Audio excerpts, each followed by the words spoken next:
Hi అండి, అందరూ ఎలా ఉన్నారు?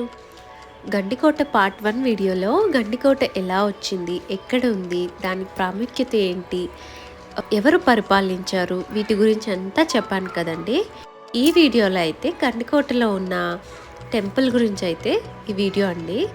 టెంపుల్ యొక్క వ్యూ, అక్కడున్న ఫోర్ట్ అంటే కోట యొక్క వ్యూ మొత్తం ఈ వీడియోలో చూపించేస్తాను, చూసేసేయండి.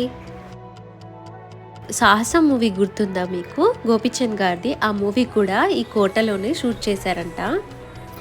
గండికోటలో అయితే ఒక టెంపుల్ ఉందండి. ఆ టెంపుల్లో కృష్ణుడు అంటే మాధవరాయుడు టెంపుల్లో అయితే కొలువు ఉంటాడంట. బట్ ఇప్పుడైతే కొన్ని రీజన్స్ వల్ల అప్పట్లో కొన్ని తిరుగుబాటుల వల్ల విగ్రహం అయితే తీసుకెళ్ళిపోయారని కొంతమంది అంటున్నారు, తొలగించేశారని కొంతమంది అంటున్నారు.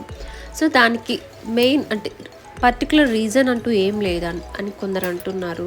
బట్ ప్రస్తుతానికైతే టెంపుల్లో ఏ ఐడల్ అయితే లేదు, అంటే ఏ దేవుడి విగ్రహం అయితే లేదనమాట.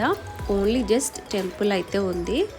ఆ కోట చూసారా, అసలు ఎటు చూసిన పాత రాయిలండి. అసలు మనం అంటే నాకు తెలిసి దాదాపు ఒక 4 to 5 centuries అయితే, బిఫోర్ 4 to 5 centuries అని చెప్పచ్చు ఈ కోట.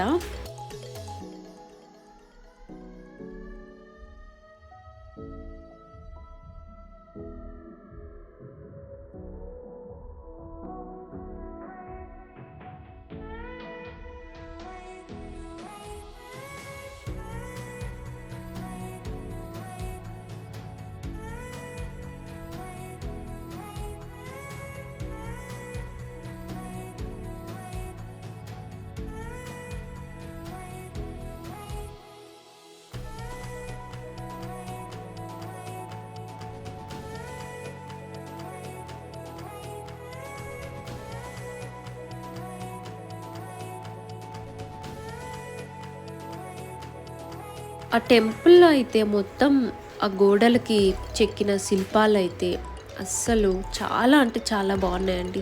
నాకు తెలిసినంతవరకు ఇప్పుడున్న జనరేషన్లో అలాంటి శిల్పులు అయితే నాకు తెలిసి ఎవరు ఉండరనమాట. వీలైనంత వరకు మన హిస్టారికల్ ప్లేసెస్ని విజిట్ అయ్యి ఆ మెమరీస్ అన్నీ క్యాప్చర్ చేసుకోవడానికి ట్రై చేయండి.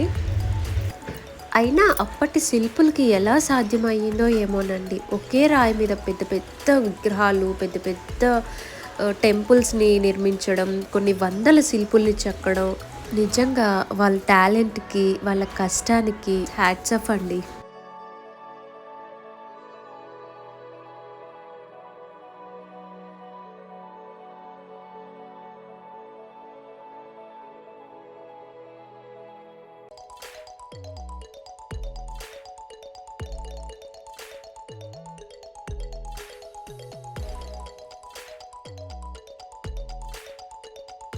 వీడియో కానీ నచ్చినట్టయితే వీడియోకి ఒక లైక్ చేసి, మన ఛానల్ ఎవరైనా కొత్తగా చూస్తున్నట్టయితే ప్లీజ్ మన ఛానల్ అయితే సబ్స్క్రైబ్ చేసుకోండి.